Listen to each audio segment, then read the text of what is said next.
Function क्या होता है? फंक्शन वो पार्ट प्रोग्राम का जो हम बार बार यूज करना पड़ा तो हम उसका बना देते हैं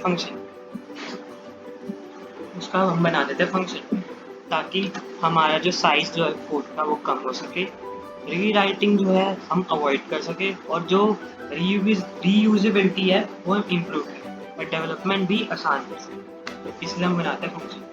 मान लो कल जीएसटी काउंसिल ने डिसाइड किया कि हम 1% जीएसटी में इंक्रीज करेंगे, तो ये फिजिबल नहीं होता कि हम मेन प्रोग्राम में हर जगह जहाँ जीएसटी आ रहा है वहाँ 1% इंक्रीज करें। तो हम बनाते हैं फंक्शन और वहाँ पे 1% इंक्रीज करें।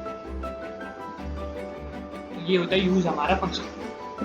तो सी में हमारे दो टाइप के फंक्शन होते हैं। पहला होता है लाइब्रेरी फंक्शन, दूसरा होता है user defined function. Library function क्या होता है? लाइब्रेरी फंक्शन वो फंक्शन जो सी की डायरेक्टरी में ऑलरेडी है, तो हम बोलते हैं लाइब्रेरी फंक्शन।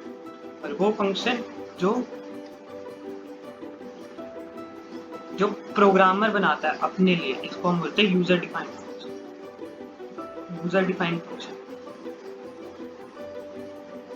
तो सी के सिंटैक्स में हमारे तीन चीजें होती है। पहला होता है फंक्शन डिक्लेरेशन, दूसरा होता है फंक्शन कॉल, और तीसरी होती है हमारी फंक्शन डेफिनेशन।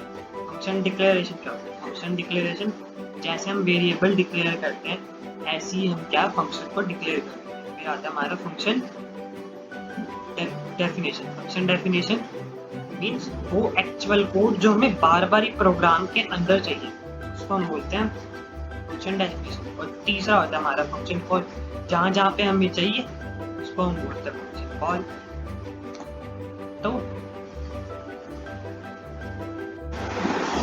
तो मैं एक एग्जांपल से समझते हैं फंक्शन को। पहला आता है हमारा फंक्शन डिक्लेरेशन।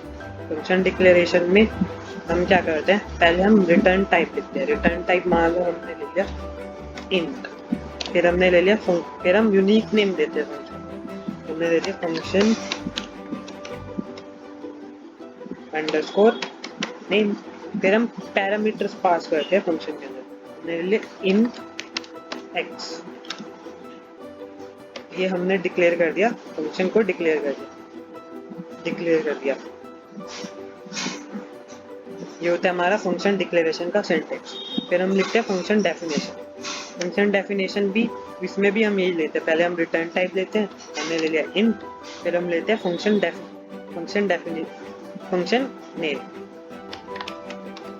नेम लिख दिया हमने, जो हमने ऊपर ही लिया था, और हम पैरामीटर्स इसमें पास कर देते हैं। फॉर्मल पैरामीटर इसमें पास कर देते हैं इंट एक्स। मान लो मैंने x को ले लिया, फिर हम क्या करते हैं, वेरिएबल को डिक्लेयर करते हैं। तो हम मान लो मैंने x को ले लिया 10, x इज इक्वल टू 10, और हमने रिटर्न ले लिया किसको, x को ही।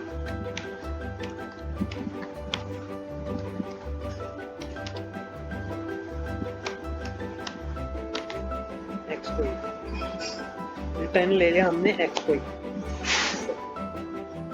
तो हमें 10 प्रिंट कराने का प्रोग्राम बनाते हैं यूजिंग फंक्शन। तो मैंने ले लिया एक डब्बा आपका मींस कंटेनर ले लिया, या मेमोरी लोकेशन वेरिएबल डिफाइन कर दिया x एंड z,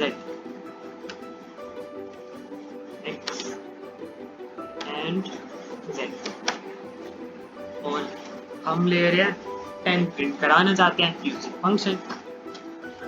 तो हम z में स्टोर करा देंगे z इज इक्वल टू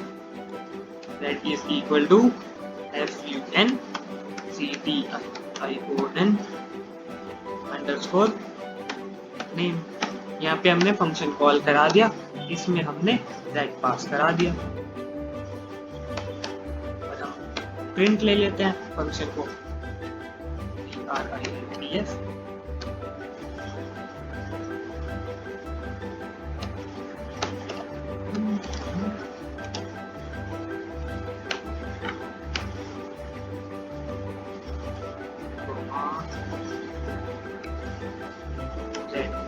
यहाँ पे हम x पास करा देते हैं, सॉरी यहाँ पे है हमारा फंक्शन कॉल, फंक्शन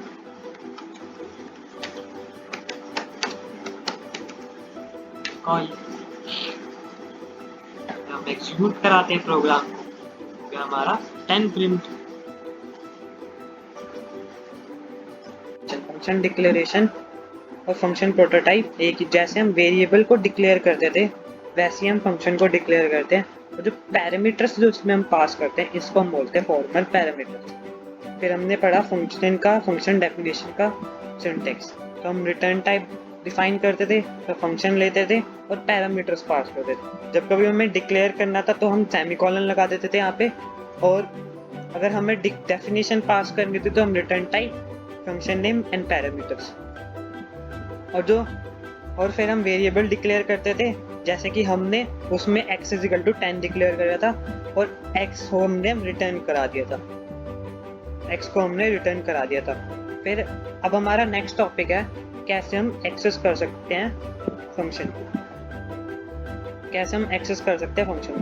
पहला होता है कि रिटर्न वैल्यू भी ना हो और आर्गुमेंट भी ना हो। रिटर्न वैल्यू भी हो और आर्गुमेंट ना हो, पर रिटर्न वैल्यू ना हो और आर्गुमेंट हो और दोनों की दोनों हो, तो उसको हम बोलते हैं एक्सेसिंग। कैसे हम एक्सेस कर सकते हैं फंक्शन, तो हम एग्जांपल से समझते हैं कि रिटर्न वैल्यू ना हो और आर्गुमेंट ना हो इसको। तो अब हम एग्जांपल से समझते हैं कि ना तो कोई आर्गुमेंट हो ना तो कोई रिटर्न वैल्यू हो। एडिशन का प्रोग्राम बनाते हैं, ना आर्गुमेंट हो प्रोग्राम के अंदर और ना रिटर्न वैल्यू प्रोग्राम के अंदर। तो हमने लिया रिटर्न टाइप डिफाइन कर दिया void, और हम एडिशन का प्रोग्राम बनाए तो हम एडिशन का ही फंक्शन ले लेते हैं addition,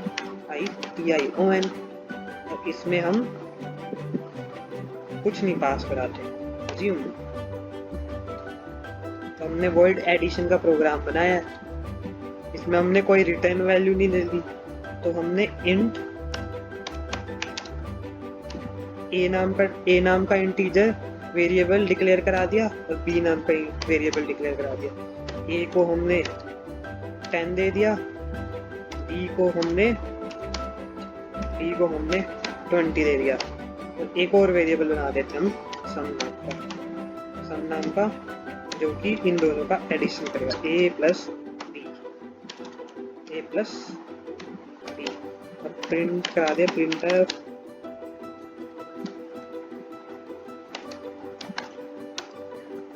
%b, sum, और यहाँ पे हम फंक्शन को कॉल कर देते हैं addition बिना किसी आर्गुमेंट के।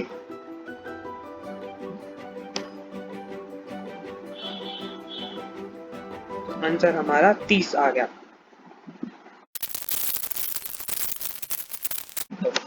With argument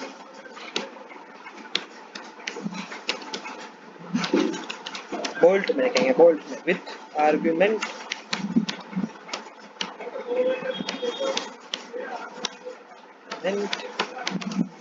and no return value। तो हम आर्गुमेंट तो हो पर रिटर्न वैल्यू दो। जो हमने पुराना प्रोग्राम किया एडिशन का वही हम करते हैं। तो हमने int एडिशन नाम से एक फंक्शन बनाया जिसमें हमने int x को पास कर दिया और int y को पास कर दिया। ये हमने कर दिया फंक्शन को डिक्लेयर। फंक्शन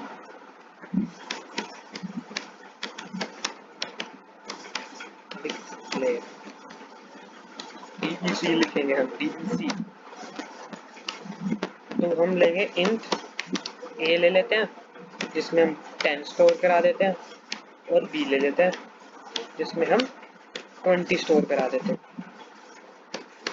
और इसको हम फंक्शन में आर्गुमेंट को पास कर देते हैं। a और b को हम फंक्शन में पास कर देते हैं। तो add अंडरस्कोर a, b, और इन हम फंक्शन को डिफाइन करते हैं। Function add int x, int y, और हम सम नाम से एक वेरिएबल बनाते हैं, इंट सम। इसमें हम सम में ए एक्स प्लस वाई को ऐड कर देते हैं और प्रिंट ले लेते हैं PRINTF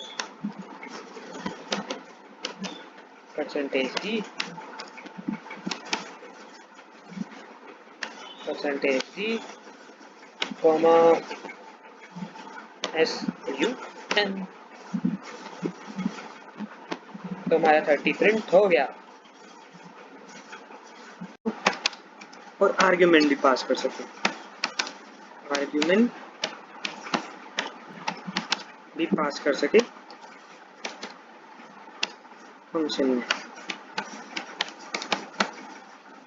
तो हम int x is equal to 10 ले लेते हैं and y is equal to 30 ले लेते हैं और इन आर्ग्यूमेंट्स को हम पास कर देंगे फंक्शन में। वही एडिशन का प्रोग्राम हम बनाते हैं जो हमने पहले बनाया था। इसमें हम x एंड y पास कर देंगे किस फंक्शन के अंदर।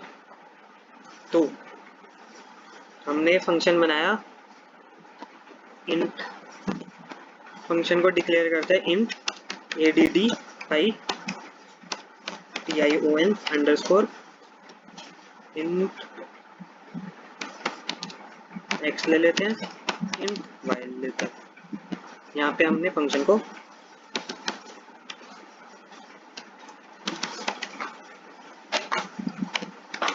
डिक्लेयर कर दिया।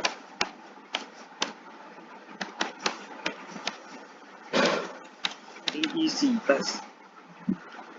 तो हम इन add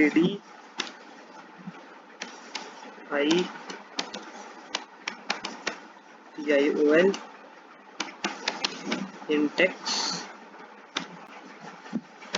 int y और इसमें हम रिटर्न कर लेते हैं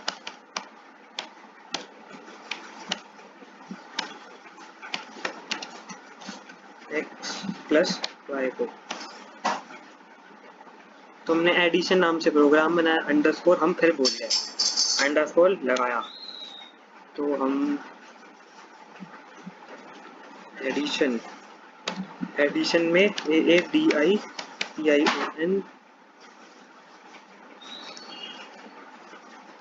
अंडरस्कोर x पास कर देते हैं हम आर्गुमेंट एंड y पास कर देते हैं हम आर्गुमेंट।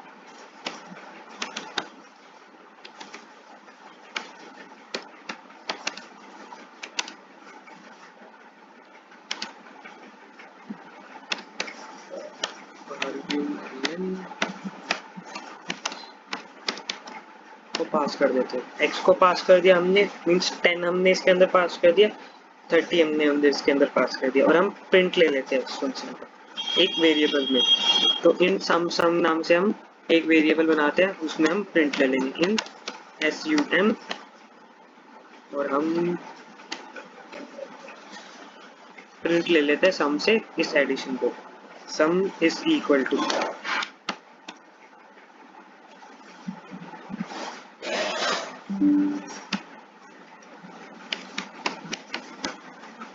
प्रिंट ले लेते हैं इस एडिशन %d